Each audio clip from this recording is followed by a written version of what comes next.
to Midway Radio. It's Carlos again. Hey, this week we get to catch up to one of our old friends. Navarro is in the house.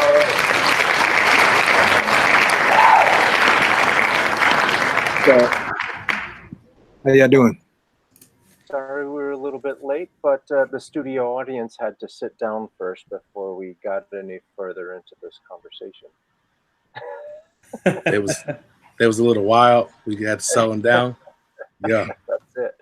They're excited, man. They get out of hand sometimes. Yeah. Hey, welcome to Midway Radio, the podcast that's like the Marvel Universe, but instead of superheroes, we have DJs. DJs like DJ Sean Joe. This guy. What's up, everybody?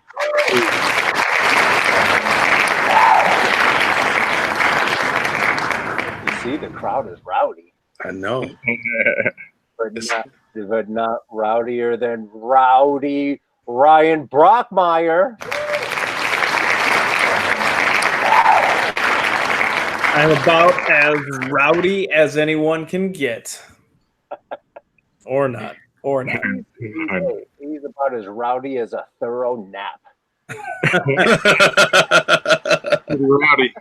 And I love a thorough nap. I didn't know we was going to do dad jokes for this podcast. Jesus Christ. Welcome again to Midway Radio. And as always, we start the show off by little catch-ups. So do we have any catch-ups there, Mr. Ryan? We got 2007 or 2007. I'm looking at other things, and it's been a really long day. Finally tuned the machine, folks. It's that nap. That's what it is. Yeah, it's that I need one. 2019, we kicked off with first interviews of the year, which was what was that? Friday, Doe? Yeah, Friday. Yeah, it was Friday. We caught up with Open Mike Eagle while he was in town, so that was real dope. Definitely. I knew, like, we've got a bunch of mutual friends, and I knew that he was from Chicago. I just didn't know. Personally, I did not know his complete history with Chicago, so that was cool to catch up with him. Yeah. Without any spoiler alerts, was there anything that like you snapped? Say it again? Did he bring anything? Did he say anything during his interview that you guys are like, oh shit, that's new? We didn't know it. You know what? He gave a really thorough interview. Like so I take the notes. I take the notes for when we're doing our interview process, and I normally put stars by like things that are really that are said that are really good, and I starred a lot of his answers. Really? So yeah. So he really gave a really good interview. Like, his whole thing is Chicago. So even though he lives in LA, he's very Chicago, and it's it's much respect. Like he really did an awesome interview. So yeah, big ups to Open Mike Eagle. Yeah, I can't say that he said necessarily anything new, but I think part of it too is because we ask a lot of the same core questions to everybody, but he definitely had some noteworthy answers in how he said things. Yes. Saying things a little bit differently than what we've heard before. So that was cool. So was it the content or like his accent? It was the content, bro. Jesus Christ.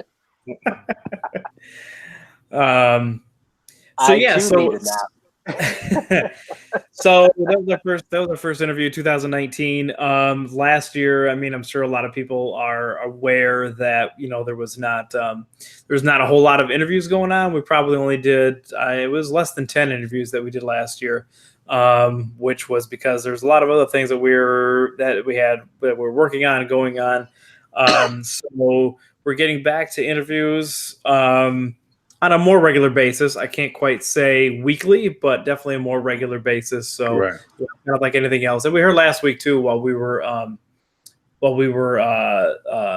live that there's some people talking about how we're done doing interviews, and some people are saying, nah, they're done.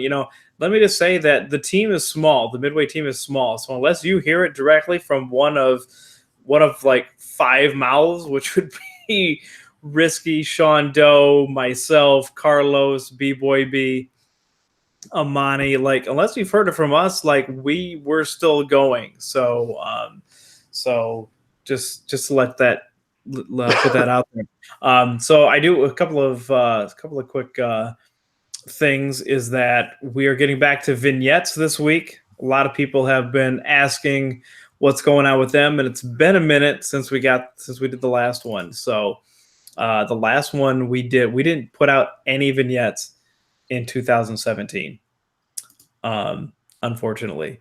So that falls back on the fact that it's definitely a skeleton crew, and there's things that need to be done, and then there's a nice to haves. And for as cool as these vignettes are, they're definitely a nice to have.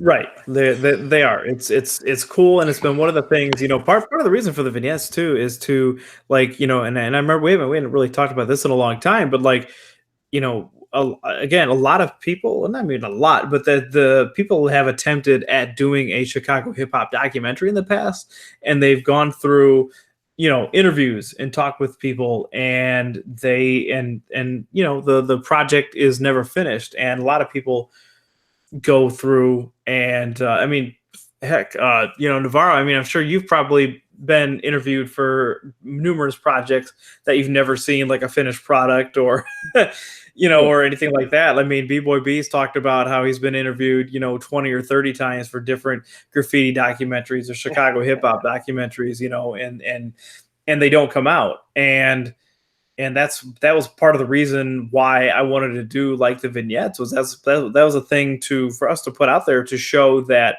hey, we're still working on it, we're still doing it, we're collecting this content. I just didn't want to do a bunch of interviews and then sit on them for years, because it is going to take, or it's hopefully we're close to the end now, but it takes years to get this done. So the people that are like, man, I was interviewed like 3 years ago, what's going on, dude? It takes a long time to do a documentary film, even when you have a fully funded crew and large staff. So the fact that we're doing this with less than 10 people and no money, please bear with us. But the vignettes are coming back. They're an important tool, and we're kicking it off this week. We got 2 vignettes coming out, and we're gonna do at least 2 every week going forward. So I'm hoping to kick that up to 3, but for right now we're gonna do 2. So I will say that tomorrow you'll be seeing a vignette from David Banner, who, yes, a lot of people don't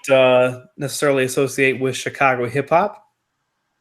And from that, I will say that we're talking to a number of people that aren't from Chicago, but maybe have some sort of tie or some sort of other thing that brings them to Chicago hip hop. David Banner, all I will say is that 1, he was born in Chicago, and 2, this vignette speaks directly to his Chicago roots and fans. So that's going to be the first one that comes out. So we got some dope ones coming out over the next few weeks. So stay in tune for that. And then we've also got a couple other things. Hopefully in what's today, January 28th. So hopefully 3-ish weeks, we can 3 to 4 weeks, we'll have another pretty big announcement that we can tell people about. So we're still working, huh? We're still working. I want to point out the fact that you see how you can set the bait without actually telling people. That's when we don't have somebody here. And I don't want to talk bad about my boy, but flocking his seagulls. I don't want to talk about. That's way too much information. I don't want to talk about anyone that we all know and love. Any one person that we know and love, but that's how you give teasers. Big us risky business. Hey, I mean, I didn't say that was right. I did not say that. I'm just saying, big ups to our brother, Whiskey Business. He's not here right now, but hopefully he'll be. Whiskey. Yeah. You and your hair. the bangs god, right? The bangs god. So man, like it's definitely dope to have my brother Navarro here. Man, Man, it's crazy because like I see stuff that you're doing now, and and I just know that you have been working, you've been putting it in for a minute. And I appreciate it, not just because you're my brother, but just like the work stands out for itself. And as I saw you grow, like it's always been growth. Like bro, thank you. So man, how did you get your start with what you do? I've been an artist for some years now, man, in the city, in Chicago, obviously. Came up through Moman as a shorty, 17, met Visual, took me to Panic, Gramophone, that whole thing. And just, yeah, man, I really just realized that like there was a lot of local talent, and at that age all I knew was outside of here, you know what I mean? So I just liked hip hop, and I just thought it was from every other place but from the crib, right? And then I started realizing there was a lot of talent here, and then I started going to local shows, and it just made me realize like, yo, I could do this, right? So it was just that was it, man. That was the motivation after that. Like I was already tampering with it, and I was already inspired by like my surround, just the stuff that we were hearing. But it really, once I heard people from the crib and people from from my side of the city and just people from Chicago, period, it made me realize like, okay, cool, I want to do this. Like I could actually go ahead and go to a show, and I could perform and hit up open mics and all that. So yeah, man, it's been a journey, but it's been a beautiful thing, man. I appreciate just being still around. You know what I mean? People still respecting whatever it is that I give, and whether it's music or whether it's like the after school program that I do now, and just managing younger artists too now, and just everything, man. Like just it's coming full circle, and I'm appreciative of the lessons along the way. It looks great, man. It looks great what you're doing. Go ahead. Yeah, for those folks that don't know, Navarro is an MC, and I wanted to get this kind of fan question out of the way. Yeah. Is there like that? What was that? Can you remember, or can you like narrow it down to one song that made you be like, "Yep, I want to do that"?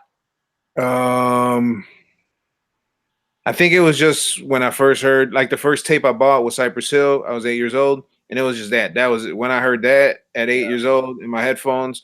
I was just like, yo, what is this? This is crazy. I mean, I had already been hearing a lot of things, but that just which Cypress album was it? It was relatable to me. You know what I mean? There are certain things, that they're speaking, certain things, just the fact they're saying stuff in Spanish too for me.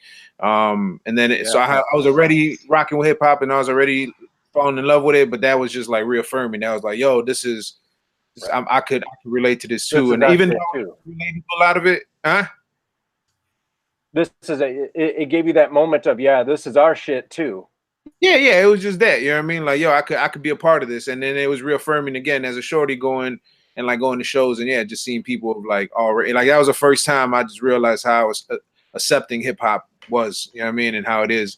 And yeah, so that was like, yeah, the first just was it the first Cypress album? Yeah, the first one. Yep. I split my sister wanted to buy. I wasn't even really like on it like that. My sister was like, yo, give me my $5 for my allowance. You give me your $5, we'll stack it up. Let's go get this tape. They cursing it, and that was like her pitch to me. And I was like, all right, word, that sounds pretty cool. Let's cop that. And then she bought it. She listened to it, like she went through like the first 2 songs and was like, nah, this ain't for me. Wow. It stayed in my Walkman for the past, the next couple of weeks or months or whatever, because I probably didn't get another tape for a while after that. Out of curiosity, what's your sister do now? Oh, she's a DJ. No, she's for a staffing company. Nah, I got 2 kids. She's chilling. Definitely not on the Cypress Hill wave at all.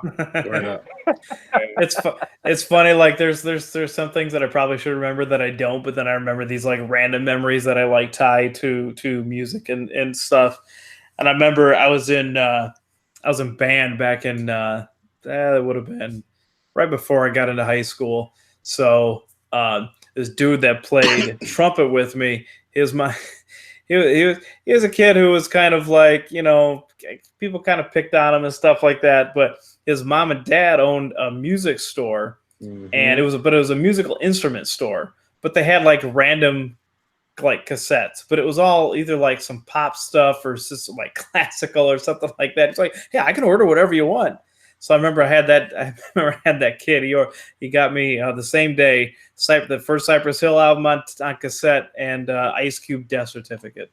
Oh, nice. Yo. So I think everybody has a Cypress Hill story, which is probably it goes to show you how dope Cypress Hill is as a group. So I used to frequent all the mom and pop stores to buy albums, and so it was in Roseland somewhere. And I went to the store and I was like, "What's new?" And they was like, "Oh, we have this tape called Cypress Hill. It doesn't come out in 2 months." And I was like, "Give me that."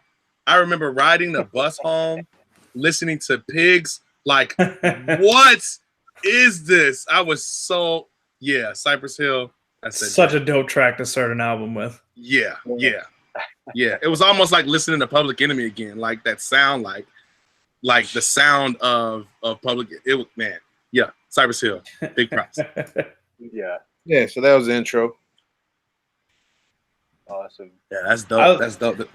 I was gonna follow up with so like being part of the Moles, you know, I mean, legendary Chicago crew. Yeah. What was it like to come up with them? I mean, because there's a lot of people that they would mess with, but you know, I mean, to be, hey, my first real thing is to be part of that crew. So like, what was that process like? How did you actually like become a Mole member? Yeah, definitely. So I met individual Caesar at which is Panic's brother at I think I was doing open mics in like Humboldt Park at that area. There was a spot called Bateo Urbano. And we used to frequent it. That was like the spot I could go and do some raps at, you know, at 16, 17 years old or whatever. So CZ used to go there and he was like, I knew he went up there and rapped, you know, himself. So I knew he rapped, but I didn't know that, you know, no connection. I had already been writing to Moment instrumentals on my own. I was in high school. My homie, Mike Kaput, Mike Tupac now, who DJs now. He back in the day, he put me on to the Moment instrumental tapes. And then I was like, all right, cool. So I started writing to those. And this was before just, you know, again, just in high school, just writing to beats type of thing. Then I met Caesar, had no idea that was Panic's brother. Just, we were cool. We chopped it up. And then just stayed cool. Within the next couple of weeks, he's like, yo, you know, my brother wants to meet you. I told him about you. And I was like, all right, cool. Who's your brother? And he's like, Panic. And I was like, oh, okay, cool. And in my head, I'm like, man, I've been writing to their beats like this whole time. And I was like, dope, you know what I mean? That's cool. And then he's like, he set up a date at Gramophone. Panic was working at Gramophone at the time. And it was just that whole going in the back room and just spitting some fucking raps. And I was just spitting raps with Panic. And he was like, cool. He gave me one of the instrumental tapes or CDs, I think, at that point. And was like, here, you know, take this, write a couple joints and come back. And I came back like a day or two with like 4 joints, and he's like, yo, you wrote 4 songs in like 2 days. And I was like, yeah. I'm like, you know, so he's like, cool. So at that point, I was just trying to get like a beat from him or something. Like that was really, I was just like, I would have been happy just getting a beat and like doing a song with them. So I was like, man, that'd be dope. And then so when I went to show him the songs, I went to their apartment at the time, and then Mo crib and shit. So we were there and I played him the joints, and then it went from like me trying to like see if I walked out with a beat where he was like, yo, we want you to actually be down and be part of the Moment. And I was like, fuck just happened. So then at the time, my homie Beam was DJing for me, and so he knew, like, he was excited a bit, you know, even just getting a beat or something. So as soon as I walked out the crib, he's like, yo, call me when you get out, whatever. So I'm like, yo, I don't think I got a beat out of the situation, but I think I'm a Moment now. He's like, what do you mean? I was like, yeah, I don't know, fam. I think Panic just told me I'm trying to be down with them, trying to figure this out. And he's like, yo, that's crazy. So, and honestly, man, I was a youngin' at the time, so I soaked in a lot of game.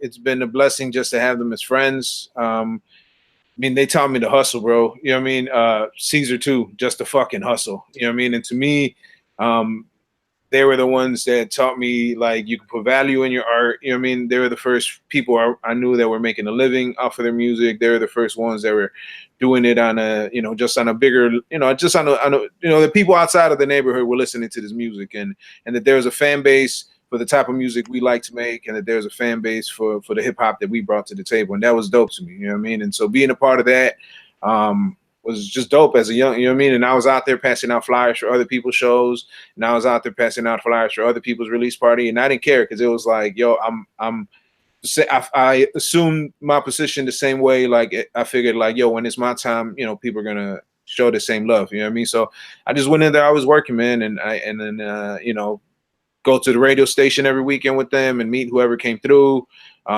Be around at every show, be around at every opportunity I could get, man, and just soak it in. Really, that was my main purpose in it at that time, because I was young and just trying to like find my style. You know what I mean? It's trying to, like, they knew I was dope. Like Panic always knew I was dope. But it was like he was trying to develop my sound, and I was trying to figure it out. So during that process, it was kind of just learning. You know what I mean? Learning about just emotions and you know, how to book a show, and knowing how to be self-sufficient, and how to run a business, and how to run, you know, like an independent label from a fucking apartment and do it successfully. Like, you know what I mean? That shit was dope to me as a 17, 18-year-old kid. Like, and then, you know, and Panic and PNS, you know, they're Mexican. So just even that, you know what I mean? It's like, yo, some Mexican motherfuckers like make some dope ass hip hop shit. And like that shit was just inspiring to me as a fucking kid from Humboldt Park. You know what I mean? Like, all right, cool, this is dope. And JR was like from around where I was from. You know, I didn't know him at the time and stuff like that, but just knowing like these dudes kind of were from the same space that I was, but obviously different times. They're a little older than me. But yeah, man, it was cool. It was always dope, man. And it's still family. You know, they've let me move how I needed to move accordingly, and they've never held me back in any way, shape, or form. You know what I mean? So it's always been like, yo, you know, if things didn't coincide scheduling or whatever, like it was always like, cool. I always just worked, and they always helped however I needed it and whenever I needed it. You know what I mean? So yeah, man, it's been a beautiful, I have nothing but like great things really from that whole experience with them, man. The first music that you put out with them, was that just that mixtape that you guys did? It was no, so I've never actually, so as funny as it seems, I've never had an official Moment release. Yeah So all the releases that I've put out honestly have been on my own. Yeah. They've my first one that I put, because I was doing shows at 16, 17, and you know, I was getting asked for a CD at the time, and I was just like, man, I should put out something. So by the time I was like 18, 19, I dropped this project that's called For My People. And at that time it was predominantly produced by Panic, but it didn't fall under their release schedule. It wasn't like, it was just something where P's like, cool, if you want to put this out, go ahead, I'll give you the blessing. Like, you know, Sonia did the cover for me. It was like a Moment release in that sense, but it didn't fall under the catalog per se. Because P was still, in his eyes, I wasn't ready necessarily, you know what I mean, which I got it, you know what I mean, but he also knew that I was losing an opportunity when I was doing shows and people kept asking me for CDs, and he's like, yo, you should, you know, capitalize on that and at least, yeah, put something out. So, and then, yeah, since after that, it's always just been stuff that I put out on my own, and P's producing stuff, or, you know, or JR's had beats and stuff, or Memo, but it's always been my releases through just on my own. And it's been kind of, we just always work together, and P's, you know, like they produced on my stuff, but it's never been an actual something that's under their catalog per se. Sure. But that's why like, to me, it's always been like, it just worked out in that sense, and they just, I was moving different, and they were okay with that. Like they understood, like I was different than other artists in the sense where I wanted to do everything for myself, and I didn't want to just give you the music and then you handle everything else. Like I wanted my hands on my shows. I wanted hands in my, like, so I was a lot more hands-on than the artists they're used to. So like, I didn't have to wait around for someone to do this or that for me. Like I could just figure it out on my own. You know what I mean? Yeah. And I was like a couple steps ahead. And I was like, well, I'm ready to do this. I just want to let me go ahead and just get this. You know what I mean? And so it was just that, man. And it was always okay with them. Like they knew, like they trusted me. They trusted me carrying the name. They trusted me repping them. They trusted me. You know what I mean? Like it was never like, oh, he's gonna put out a whack project and it's gonna be affiliated with us or this. Like, you know what I mean? Out of respect, I would always play them the stuff before I put anything out. You know, because no matter what, people still affiliated with me with Moment. Sure. I would have like the Moment logo on the stuff or whatever. So, but it was never like, yeah, a moment release. Everything was independent. Everything was stuff that I put out, you know, with production, you know, some beats from them and stuff like that, and kind of like their blessing. But yeah, man, so it was dope. I never had any, you know, and that's why I was like, I loved it because I could always do my thing, and I always had that, but also I always had the moment cosign. And as a shorty, as a 17, 18-year-old, it helped out a lot, man. You know what I mean? They put me on shows that I know, I rocked at Chicago Rocks when Chicago Rocks was popping. You know what I mean? Like, that was cool to me as a 17, 18-year-old to be on that stage, because I had no business being on there. You know what I mean? In that sense, you know what I mean? With the legends that were out there at the time, you know what I mean? Like, I was up and coming, but it was they rock with me that I was able to get those looks. Who was on those shows? On those shows with that show? Who was on that show? That was like Lupe. I mean, that was Lupe Fiasco. That was that was Cool Kids. That was I think I even did the night before at the Abbey Pub where it was a Mortar Technique. It was just all that, you know what I mean? So I was, with them picking up a Mortar Technique at the airport as a 17, I was just like, yo, this is cool. All right. I mean, I'm in here, I'm doing this. So I always appreciated that. Like, I knew people, I knew people rock with me because they rock with me, but I also knew it helped having that little cosign, from them, no matter what. Like, at the end of the day, like, at that time, if it was coming out of Moment, people, knew to expect high quality music. You know what I mean? So it definitely helped me out and just getting me shows and putting me in certain situations that, otherwise. So I'm not a fool in that sense. I'm very well aware that it was a blessing in that sense, as a shorty, to get, certain shows, get put in certain places, connect with certain people, get put in certain studios. But at the same time, you could be given those opportunities, and then there's artists that don't take advantage of it. You know what I mean? So I always try to, yeah. I was gonna say, you clearly had the drive and the talent to do it, and I think it's just that that kind of the mentoring thing that you got from the Moles, because when you came along, like, they had had just that almost factory like thing set up where they were like kind of in that groove, man, and you clearly took that because your stuff has always been like top notch, professional and quality, and like you've always handled yourself and everything that you've done, like like that super dope way. Thank you. Yeah, and it's just that, man. Like, Sonia ran the tight business over there. And I learned a lot, in that sense. And even I remember the first time I started, I had this like small management situation that I had created with some of my guys to help me out a couple years back. And I ran like our first show, and she was, she came to check it out, and she's like, you learn well. You're right. You're right. She knew. She's like, so all her little secrets, everything, how to put it together, a show. And I was there when she was, running around at Metro and Abbey Pub with her, head cut off and trying to figure everything out, and this person and that. So it's like all that at that young age it prepped me up for my situations, and now being able to do this even for other artists and, stuff like that. So, and that's it, man. And that's why I was self-sufficient, because in that house, I could look in one corner, someone was working on graphic design. I could look in another corner, someone was recording. I could look in another room, someone else.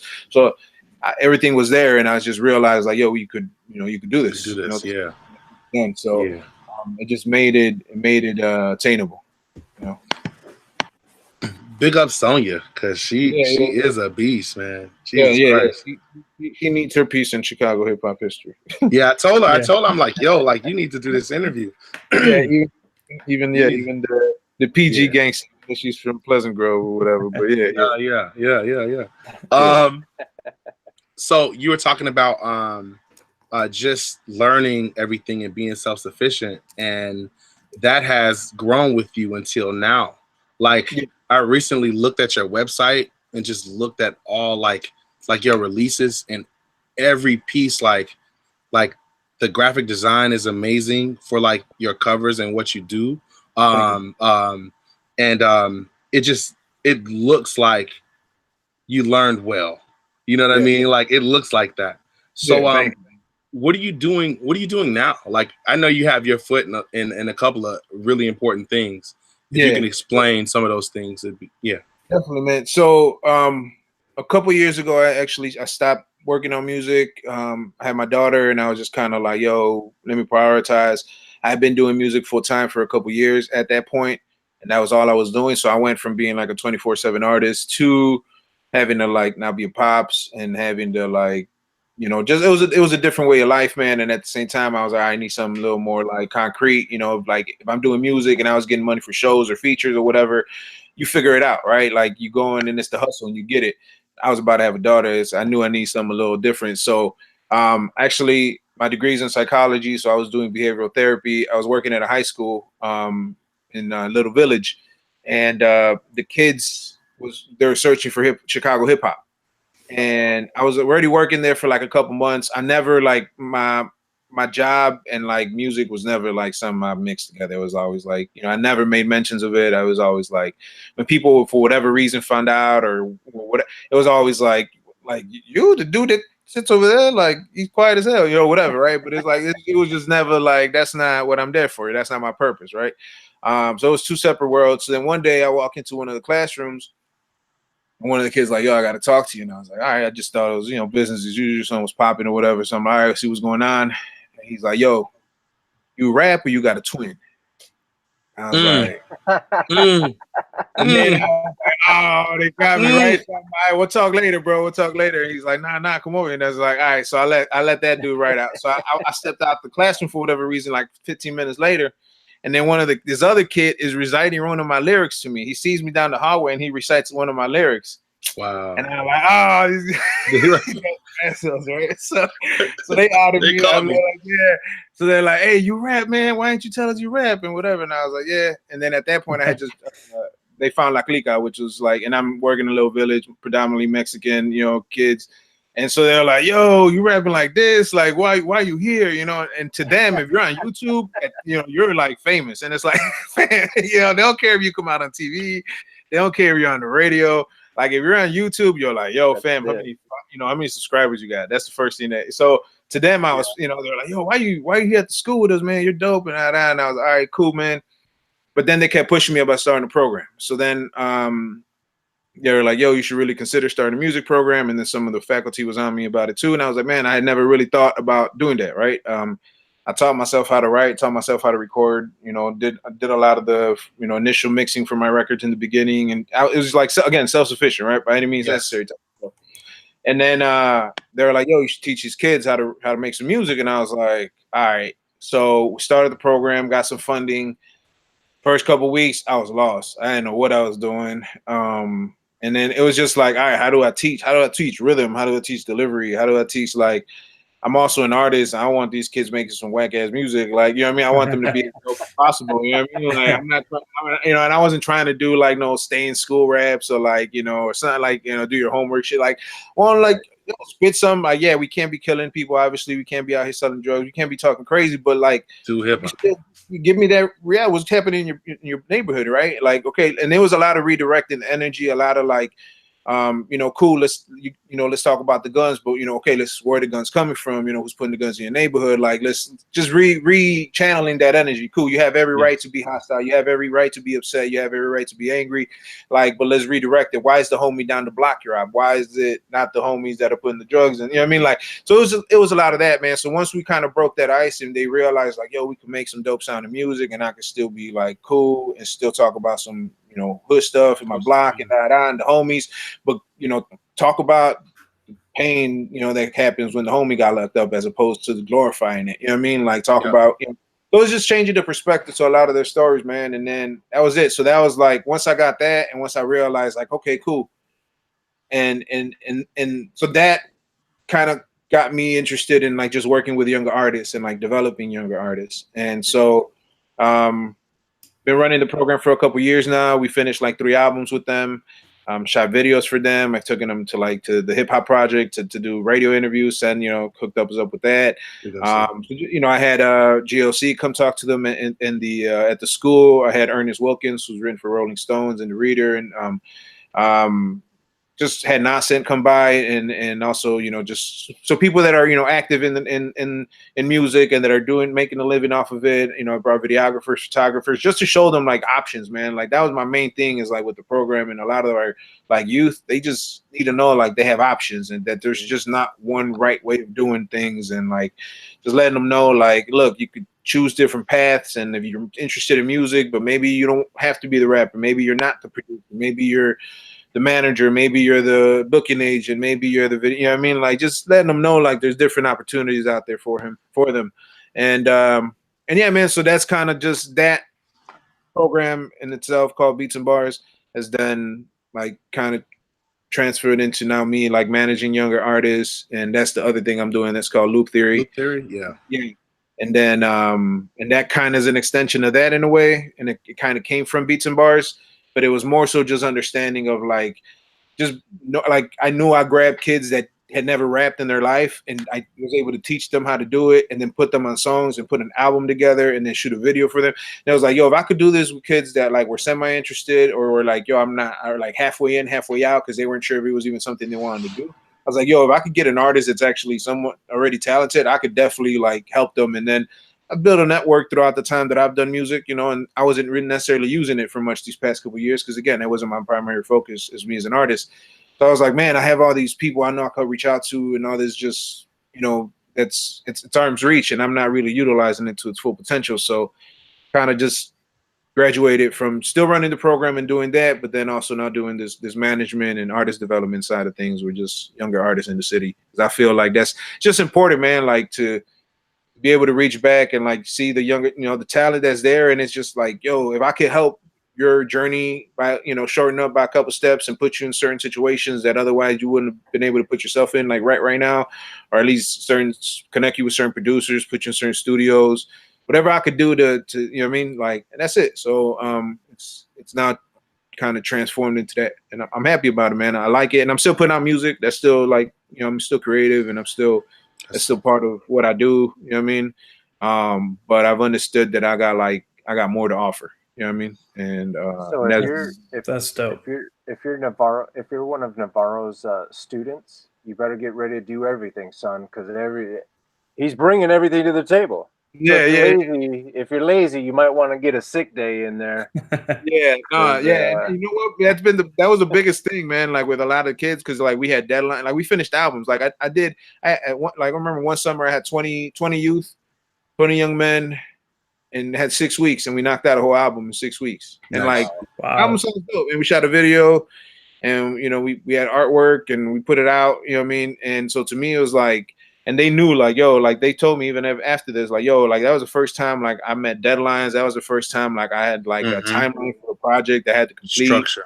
Like we actually like completed it. Like we saw it through. And at first they were like, yo, I got the first day I told a guy, because you know what it was? I was listening to a podcast actually, and it was Sycamore, an A&R, originally a DJ, and you know he did mixtapes or whatever, and then he became an A&R, and he's like that they told him I forgot what label was gonna get him a job, and they're like, but they put him in the room with like 10 new artists that they were like thinking about working with, and was like, here, like make an EP with them. And he was like, what the fuck?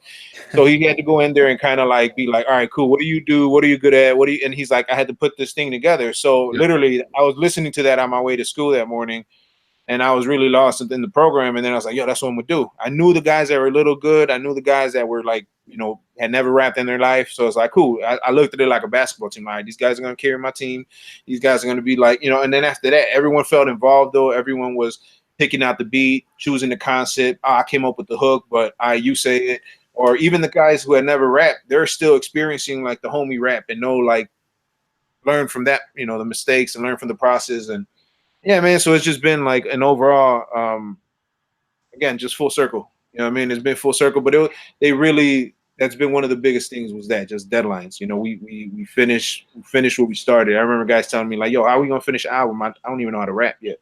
And I was like, nah, like, trust me. I walked in there after I heard that Sycamore thing. I was like, yo, all right, we got this. We're going to figure this out. And I was like, you gonna do this? You're good at that. You're good at writing hooks. Your melodies are dope. You're this. You're that. You know, you come up with cool concepts. Like, all right. And then I utilize everyone's skill level. You know, what I mean, skill set for what they were. And then as they grew, man, we were just able to click. And yeah, it's been a really great experience, man. And yeah, so then with that, actually, so I had a student there, and his name is Kenneth. And the reason I mentioned him is part of this Loop Theory thing that I'm doing. He graduated from the school, and he wanted to do sound engineering, right? And he's like, yo, give me an internship. So I got him an internship at a studio, and because his parents are on his case, right? And he's like, yo, I want to do, you know, sound engineering school, whatever. He's like, but my parents ain't hearing it. Give me an internship so at least they get off my back over the summer. I was like, all right, cool. So I got him an internship. Kenneth is an amazing kid, bro, right? So throughout the whole time when I was working, he was the one he ended up producing the bulk of the projects for the guys at the time, even in high school. He graduated. I got him the internship. I just knew he's the type of kid you just need to put him in the environment. He's just gonna soak it in and he'll get it. Right. So just like that, it happened like that. Reached out to me after that, like a year after. He's like, "Yo, what do you know? I still want to do this music stuff. Is there any way you can help me?"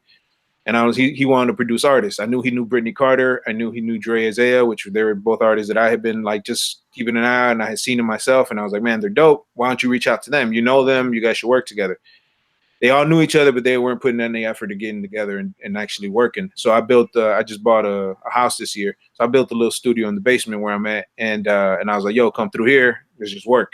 And so they kind of just needed to understand like what they had together. You know, they didn't see it yet. I knew they were all dope, and I knew if they all came together, it was going to be amazing, but they just weren't making the effort of actually getting together and making it happen. So I was like, cool, I'm gonna build this space for y'all. Come in here and it's work. And it's been that, and it's just now it's been artist development, and then it was like, all right, cool, I want to manage. You know, again, I've done a lot of these things for myself throughout the years. I've been my own booking agent, I've been my own graphic designer, I've been everything. You know what I mean? I've done it all. Whatever I needed to do to get a project done, I've done it.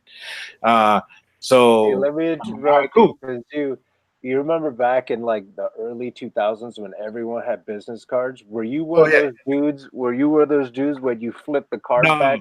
It said this, that. I didn't even have the business card. I just had a CD with me. My email on it and call me and my number probably. But no, it was just that. It was wearing many hats. So now I'm like, oh, I could do this for other people. Like and I'm not the best at, but I know what's needed to get a project done and completed.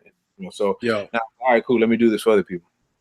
I want to give you your props, like right now, because like even while talking to you, like I know you, but while listening to you talk, basically what you just did is what is the foundation of hip hop.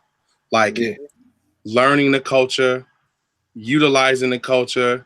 Like you got taught from the moles. They taught you everything. You learned everything. You did everything. And now you're teaching everything to children that are going to know everything. And hopefully it's just that loop. I tell people all the time that the main reason why I'm so proud of this project that we're doing as Midway is sometimes we feel like it's been a disconnect from the elders to the kids. Like they really don't know how we grew up in this hip hop, and we didn't get a chance to like really teach them. So what we're doing right now is basically somewhat what you're doing, which is trying to bridge the gaps and be able to. And that's all it is, bro. That's it. Yeah.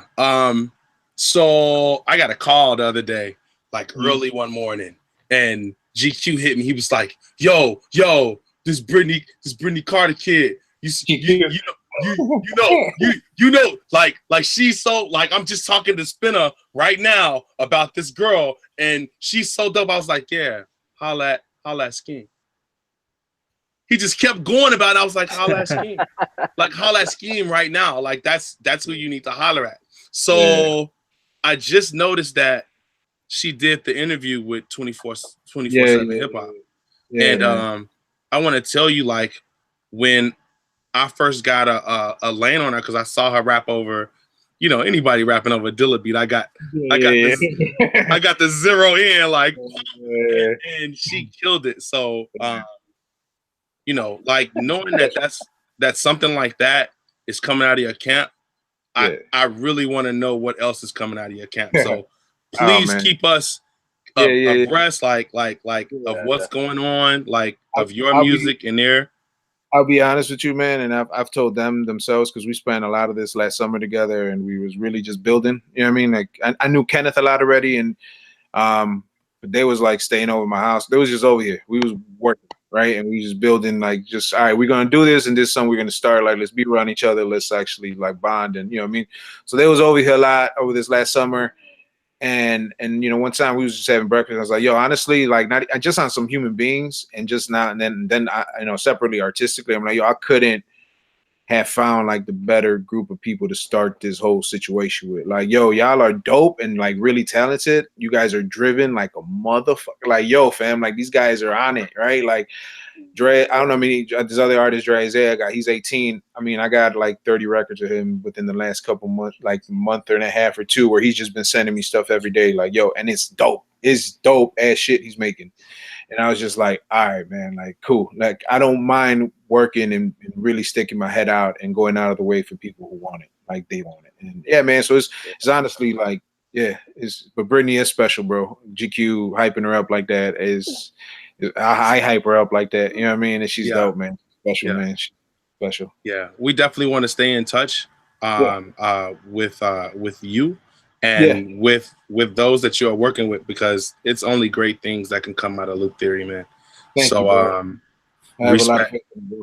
And I will go down in history saying that you made the first Latin trap joint.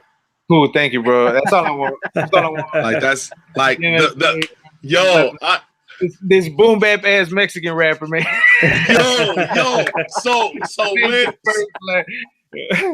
when La Clica came out, I was like, yo, this right here is fresh. I'm telling you, it probably started my love with Latin trap, bro. Like you'll catch a Shondo mix with all Latin trap, but La Clica is always in it.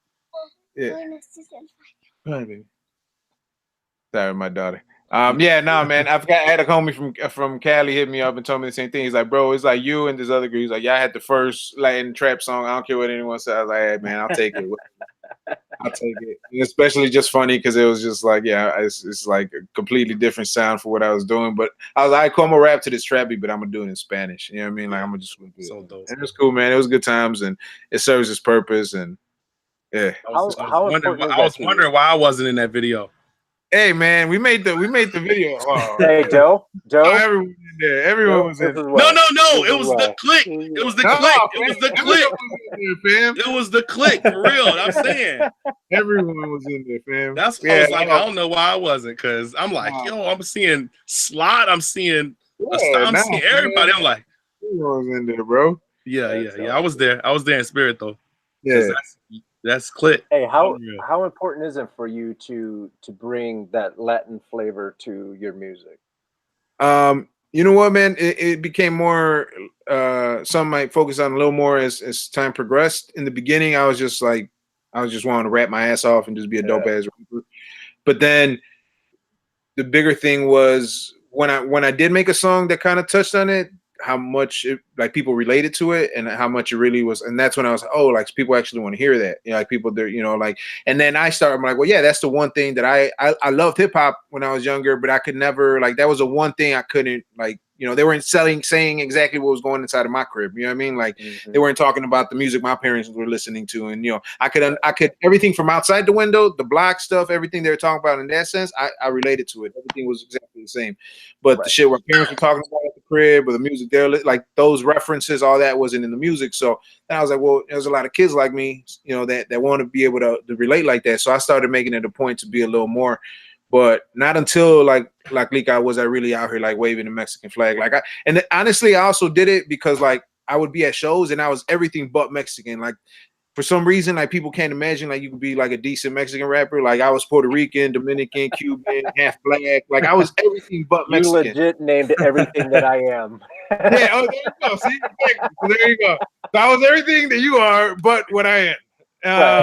So I was just like, fam, like it was just it was just like you know. So now I was like, not fam, Mexican. They're like, well, Mexican and what? You hit Mexican and half? I'm like, no, bro. I'm just like my parents. I'm born here, but both of my parents are straight up Mexican fam. All I talk Spanish at the crib. Like I don't know what else you want me to tell you. So after that, you know, kind of getting that, and you know, I also wanted, like, yo, we could be nice on the mic too. You know what I mean? So it was like part of that, and then also just kind of realizing that people wanted to hear. I did a song called Chicano. And that's been that was I think the first time when I just realized people wanted to hear that message and people wanted, like, there was that part of hip hop that was missing in a way. And I was really debating about upload. I remember uploading that video that when I did at that time was because it's like, man, are people gonna get this? Like I had my grandma giving me my like a bendición in the beginning, and it's like none I ever saw in a hip hop video as a young kid, right? So and I remember I was sitting there with who's my wife now, with my girl at the time, and I was just like, like, yo, Mike, like, should I put this up? Like, are people gonna laugh at it, or like, are people like, what are they gonna think about this? Like, I'm talking about not being from this country and not feeling from there and be Mexican American. Like, who the fuck is going to, like, who's going to hear this, right? And then ended up being like the song that then has the most hits I have on YouTube, and then it ended up being everybody. Right. Yeah, so everyone ended up like, and I was like, oh, okay, cool, like, and that was just, it opened up my mind to that, like, okay, our story does need to be told, you know what I mean, and there's a generation of kids like me, and now the younger generation that we're raising in a Latino household, but we're hip hop kids, you know what I mean, at heart. And so just being able to, kind of bridge that gap, man, for what it's worth, it's dope, you know what I mean? So I appreciate it. And I definitely, like, even then, now rapping in Spanish, it was doing that was because I wanted to tell certain stories, but I felt like in order for, like, the people that those stories are intended for, they need to be said in Spanish in order for them to get it. So, so then I was like, all right, cool. I made more of a conscious effort of switching up, even the language.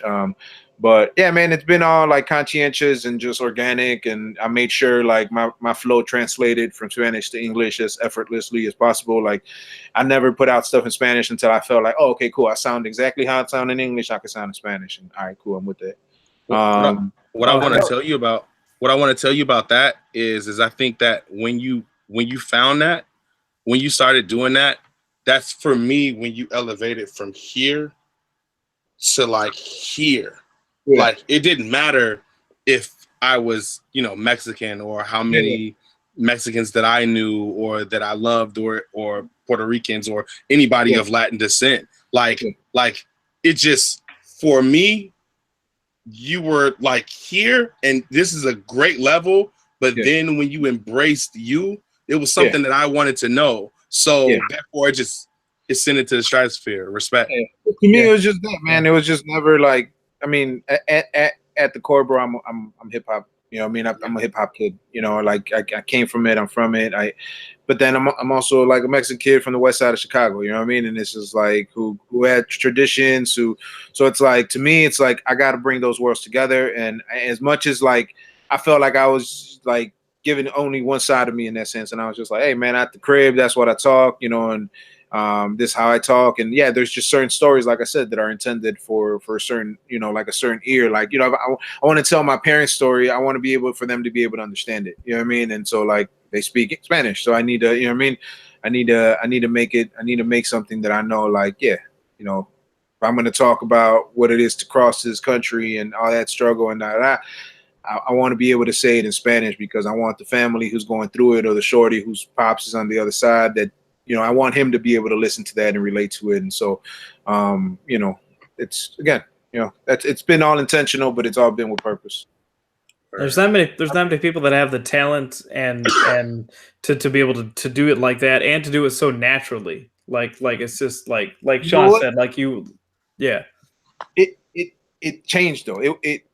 Everyone caught it now. Everyone kind of understood how to, like, for a lot of years though, like I never could, as a young kid, I never listened to Spanish rap, because I was like, it was going back, like, already as a kid, I was already like studying it. So I was listening to certain rappers that were rapping like their patterns just so advanced, and certain things where if I would then go try to listen to Spanish rap, it was just like, fam, your shit's still like dated, right? Your flow sounds dated. It just, so I couldn't get into it, because I'm over here like, yo, how am I hearing Nas and then later on Eminem and whatever, and hearing this crazy whatever, and then I'm supposed to go back here and like be okay with these, like I couldn't. So I was like, man, why don't they just get it? Like, just rap how they rap in English, but rap in Spanish. Like, I never, so once I did it, I was like, oh, okay, cool. Like, this is, I understood it. But now it took a little bit, but definitely a lot more people figured it out now. Like, oh, okay, there's a lot of more cadences that are like, very similar to English cadences. And people started figuring it out like within the last like 3, 4, or 5 years. But I would make it a point. I'll do some shit in Spanish and I'll play it to my grandma. Like, yo, do I sound like anyone other? Like, does it sound choppy? Does the flow sound, does it sound? She's like, no, yeah, it's cool. I know she would give me an unbiased, and just, she don't care. She'll tell me, no, that shit's whack. So that's real. Yeah. So no, yeah. So it was always like, yeah, conscious, like, all right, cool. Until I felt like I could transition from an English line to a Spanish line, like, without it, then I was all right, cool. I could start doing this shit. One of, But yeah, man, I'm glad people figured it out though, because I was tired of hearing rappers rapping Spanish like it was. one of my favorite rappers, one of my favorite rappers that rap in Spanish, and I have to put you next to that guy. Like he's one of my If you favorite say rappers. Rico Suave, I swear. Hey man, I'm gonna say something that someone that you probably never heard of, but I listen to this group at least once a week, and for the longest time, I listened to this group and I listened to Paris, The Devil Made Me Do It album. But I listened to Psycho Realm, Sick Jackin'. Jackin' is one of my favorite MCs. Yep. And Psycho Realm is dope. yeah, Psycho Realm is like I was solo. So there's some y'all probably. I was Soul Assassins for like all 3-4 weeks. what? Yeah. What? Yeah. That's hilarious. How did that come about? Yeah. That was during the time. I was like what 2011, I think, or so. I was Muggs came across me somehow. I don't know how. Oh, this dude Miggs. That was my connect to him. So I knew this guy Miggs. He found me online or whatever. He connected me to Muggs. Muggs rocked with me, and then Muggs hosted one of my mixtapes. I had this Same Rebel New Cause mixtape that PNS mixed, and I had Muggs like do the intro. And so we just stayed connected. Miggs was like connecting me with him. Muggs started spinning my stuff on Shade 45 like a couple nights. And I was all right, cool. And when he came into town to spin for one of Rude's joints, I met up with him. We chopped it up. And I remember I met Rocka and like Babu and everyone at South by Southwest. And then Rocka's like, yo, they told him who I was or whatever. He's like, oh shit, yeah, Muggs been telling me about you. He's like, you Soul Assassins, right? Now it's just like, I don't know, you tell me. He's like, yo, yeah, he told me. He's like, he's like, you rocking with whatever. I was like, all right, word, cool. So then I hit up Muggs like a couple, days after I came back South by, and everything was cool, everything was working good. And then all of a sudden, the guy who had connected me at the time, like the middleman, ended up, I guess, doing some foul business stuff on their end, and then he killed my connection. So I eventually did talk to Muggs, even though that happened, but it was like, since that dude had brought me in, it kind of left a sour taste, I guess, trying to like avoid everything through that dude. So it kind of sucked at the time. He still, we remained cool, whatever. But yeah, so I had like that mixtape was like Soul Assassins Moment presented at that time. And yeah, so I was like, yeah, for a couple weeks, it was like, all right, cool. And I was just trying to, so I had talked to Sick Jacket for a little bit because Muggs connected me with him. Yeah. I was in that whole thing and I was like, cool, man, like that, that's a good niche for me. I know I could, it would work. Right in, at the time with the shit I was making and everything I was doing. But yeah, it didn't pan out for whatever reason. But yeah, that's my Soul Assassin story. they're lost, bro. On the real. I'll take it, man. I'll take it. They're cool. Yeah, they're lost. Muggs even reached out when we did that 2 turntables and a mic for him, me and Sen. So it's cool. Yo, man. big up Sin. Let's talk about him for a second, because that's my little bro. Cool. Like how did you hook up with him? And Sen, again, visual, bro. Visual's been pivotal in my making relations. He just connected me. I think they had a radio show and I got interviewed by Sen. He had like an online radio show a couple years back, and Visual brought me through and met Sen. And at the time I was looking for a DJ. Told Sen, and he's like, yeah, man, I'm with it. My main thing was I was trying to get like this whole DJ MC kind of more, like a consistent thing where it wasn't like I had DJs before, but it was random. I just hadn't built like an actual show with someone else. So I told him this whole idea I had, but I'm like, look, we might have to do a couple of free shows until we kind of really build the demand, you know what I mean? And we can start asking for some money. He's like, yeah, man, that's cool. Like he good. He got it, right? He understood like we had to put in some work. And yeah, man, like just since day one, bro, he just opened his crib to us, and just every show I needed him to be at, he's been there. You know what I mean? He understood. We hustled for a couple months until we started making some dough. And yeah, man, he's just been down for the ride, bro. And then like a lot of the recording, a lot of the Life That I Chose album that I did with Slade was recorded. Most of it was recorded at Sen's house. Yeah. A lot of those singles that I was dropping during that time, even right before I did the Soul Assassin stuff, a lot of that I recorded out of Sen's house, bro. Like it was and he was a 9-to-5er at that time. I was doing music full time, and he would get home, and be out of his work at 5. I was already outside of his steps waiting for him to get there, and just like the doors, go and record. and then we'll be there at midnight, and he had to get up the next morning to like, you know what I mean? And I understood it, man, but he's just, when you find people that really believe in you, man, and vice versa. And then also with him, man, I believed in him a lot. I pushed him a lot. You know, he was like, I knew he was a dope DJ, but he was just he was a house DJ. He wasn't really into hip hop. You know, like he was into hip hop, but he wasn't spinning it at outside. It was like, you know what I mean? He was spinning house outside, but at the crib, all he spin was hip hop. So I'm like, why aren't you doing this out there? He's like, well, because I only really get booked for this. And I was like, nah, man, you're dope. Let's do this. So it was just that, man, brought him in to my circle, you know, started getting a lot of shows. And then I wanted to also just not for him to be my show DJ. So we started doing the 2 turntables and a mic because I wanted them people to see me like this. This is not just my DJ. Like in that sense, he was helping me pick out beats. He was there like through just album making processes and all that. Like it's another, you know, musical ear that I respected that I had around where he's not just spinning records when I'm on stage type of shit. That's dope. Yeah, so then we did the 2 turntables and a mic, and that was cool because that got him some exposure and just got him confident to scratch and all that, bro. Now he's out here fucking, you know, killing it, scratching his ass off everywhere. I'm like, yo, fam, like you used to be in the crib like second guessing yourself and all this, and now he's just out there testing new products. And I'm like, yo, what happened? He's like, man, you know, he tells me the same thing. He's like, man, thanks a lot. He's like, because you always pushed me. He's like, you always knew that, you know, I had it in me, but it was like I was always just, you know, you just hold back. You hold back sometimes. You know what I mean? You underestimate yourself. And so, you know, having people that push you, and same thing for him. I could spit a verse and be like, nah, do that with over. You know what I mean? You know how hard it was to get through that with that, and you're gonna make me spit it over. But all right, cool, let's go. You know, but it's respect, man. It's, you know, you respect it. You know, the people you choose to have around you during those instances, and you respect their ear and you respect their opinion. And yeah, man, it's been a mutual kind of thing, bro. And within all of that too is always letting like, yo, grow as a DJ, though. Do your thing, like not just because you DJ for me as an artist. Don't be dependent completely of like what I'm doing and how I'm moving. Like, do your thing, bro. Like, be self-sufficient. Yeah, he's an incredible DJ. You know what I mean? Like, keep getting booked, keep doing your thing. Like now, even like he's gonna start DJing for some of my younger artists. And I don't like, to me, it's like it's not. I'm not here. Like that's not the purpose. You know what I mean? Like I'm not here to be like, yo, he's my DJ, so he can't. Like, yo, fam, let's do this. Like, the point is to win. However we win, we win. You know what I mean? Like, but the point is to get there. And so yeah, man, like it's everyone's developing, you know, to what we're meant to be. So I'm grateful. Yeah, big up Sin. I seen the beard take a picture with Mellow D and the homie J Rock. I'm like, all he is beard right now. He's a good dude, man. And like I said, it's good to have to meet. You know, just have good people around you, bro. It don't always happen. So when you do, you gotta keep them around. Cool. Send it someone we still had to talk to for Midway. Yeah, man. He's got his history too. Paid his dues, but yeah, like I said, it was just dope, man. Because he was like I said, he was a house DJ.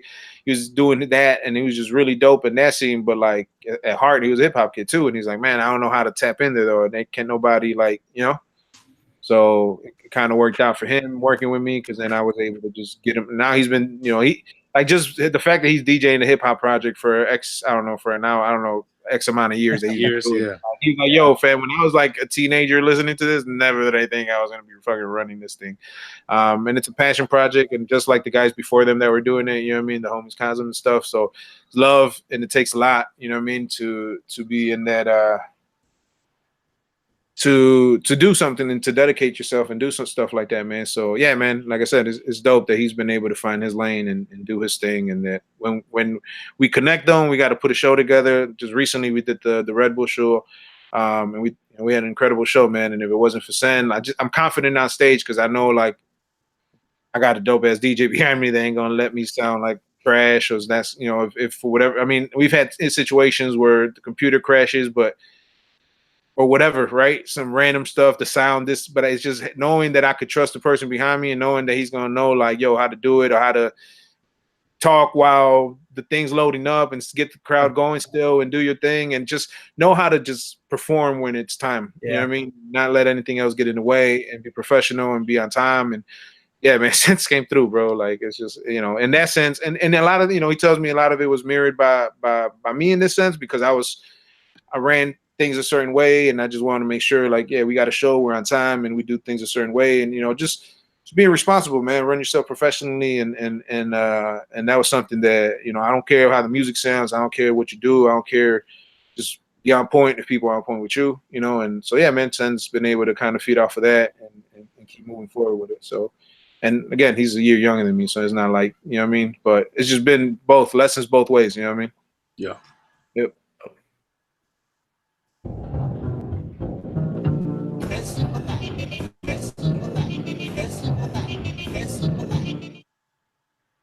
I Yeah, hate what we rap doing? music. Sean, Yeah. please read the message board. Okay. Sean, Okay. you go So first. this or that, Navarro. My this or that is gonna be hard. So Panic Beat or PNS Beat? I was gonna stay away from that, but all right. You know what? Just because PNS ain't making beats anymore, Panic. Mm-hmm. I might have to say Panic, because Panic is still out here plucking the bass now, and he's learning live instrumentation, and you know. But P, I keep asking him for beats, and he don't send them over, so I can't rap. I can't rap over them if he don't send them. Panic will send me a beat right now, man. You hear that? You hear that, P? Shots fired. What he got? Shots fired. Hey, give me some. Actually, did you say shots fired? Yeah. Give me some shots, Carlos. Boy, you know we're on a budget. Oh, okay, we don't have gunshots. No, only crowd. I mean, well, I know it's other podcasts that got gunshots. They all on it. That's close. That's close. That's in the cartoon when they try to pull the trigger and the gun goes down.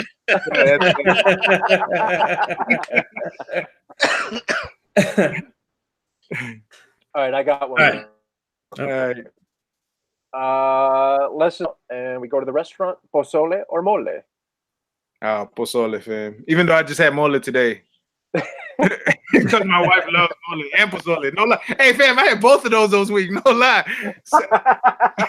Hold up. He's like, can I pick both? Y'all. And my wife is from Michoacan. Hey, bro, it's happening in here. Yeah, no lie. I had the last two in the last like 5 days. But yeah, pozole, bro. Nice. Mole, I gotta be in the mood for. I'm gonna go with artist or teacher.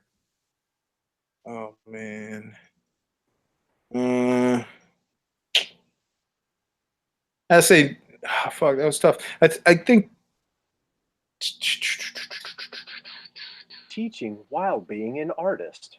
I was gonna say it's like both. No, I guess artist, man, at the core artist, because I mean, I wouldn't even be in a situation to teach anyone or do anything if I hadn't been an artist first. So I would say artist, bro, because that gives you the opportunity to learn, you know, and yeah, it's cool. I mean, the teaching stuff, obviously, I mean, it goes without saying, but I think just for that reason alone, it's the artist part.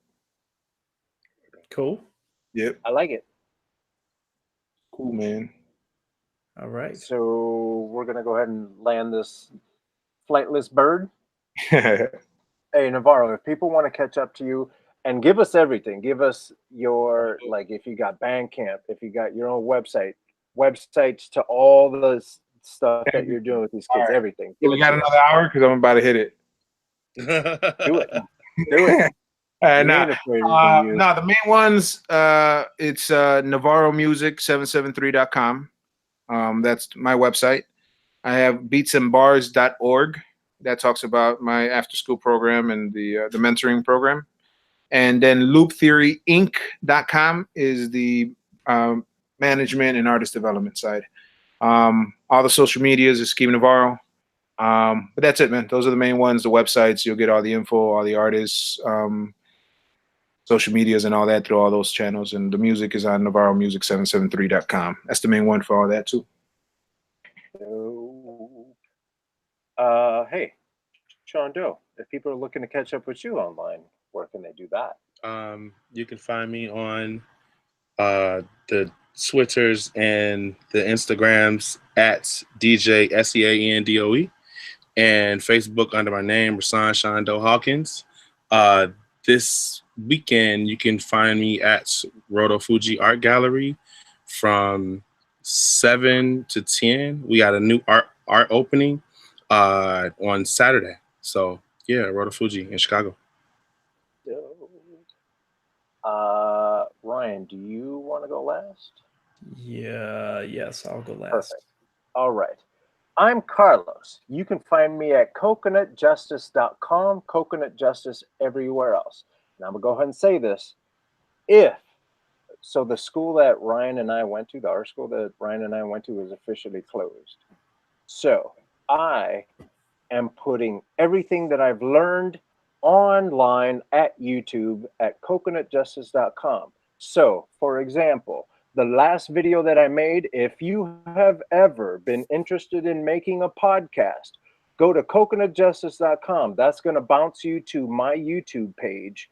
Subscribe. First of all, subscribe. And then just get your learn on. And every week, I'm going to be coming out with new content every week. Not only that, there's a bunch of other like travel art videos that I've been doing too. Go ahead and enjoy yourself. Reach out. Before I follow. All that good stuff. Do it. I'm done. Drops the mic. Actually, no, I'm not. Actually, no, I'm not. Let me see. Because if you follow me on Instagram, which you should, Instagram.com/justice, what you're going to see is probably something that looks a little something like this. Yeah, buddy. That's dope. That started it all, son. There you go. Got the little Chicago flag on his hat right there. Yeah, buddy. Yeah. I was trying to figure out where to put the Mexican flag. Hey, man. Bam. Do it. Do it. You're going to see all kinds of stuff like this out there. Coconut Justice. Literally everywhere. Yes. Cool. And you can find me on Twitter and Instagram, 278 Media. The number's 278 Media. And of course, Midway is Midway Doc across the board, Instagram and Twitter and website and Facebook. And our YouTube channel is Midway Documentary Shy. And we're going to have, like I said, this week, back to vignettes. We got a bunch of cool ones coming. We got some other stuff coming, some updates to the website, some other cool announcements coming up. So, yeah, please support, please share, because, you know, that social media shit. Everybody, it's a pay-to-play world, and we have no budget. We have a budget. We have no money to fund the budget. Let's just put it that way. So, whatever anybody can do to keep sharing our content with your peeps and you know, all that kind of stuff. So we'd appreciate it. So Sean, which further illustrates my point. If you follow coconutjustice.com and you watch all of those educational videos, all of the funds that I make off of YouTube eventually make their way to midway.com or Midway Documentary. That's all I'm going to say. That's all I'm going to say. Probably another 30 seconds. Ryan is going to say something. I'm going to interrupt him again because I'm ignorant like that. But yeah, go ahead, Ryan. Sorry. That's all right. Our interrupter king is not on the show tonight, so we gotta make up for that. Those who are wondering, Mr. DJ Risky Business was not able to attend tonight because had some weather situation trying to get out of the city back to his house, so it didn't quite work out. It's just get stitches. Sean Doe, who is our guest next week? Our guest next week is Kid Jungle. So, yeah. Kid, that's right. Kid Jungle. Yeah, Kid Jungle. Yeah. Yes. I was thinking, don't we have Rita J coming up? Rita J is on the 18th of February. So that's coming up soon. So there we go. Yeah. Cool. So shout out to everybody who was listening and watching live. Appreciate all that love. And shout out to Doug Infinite, who supplies us with our smooth instrumental intro and Shure Microphones, who sponsoring us with some microphones for the film and for the podcast. And yeah, we'll be back. We'll be back next week. That's all I got. I'll say one last thing. Okay, February 9th, I have a show at the Metro with Vocalo, Young Chicago authors, and it's the Winter Block Party. So that's February 9th. All ages. You guys can check it out. That'd be great. Yeah. For show.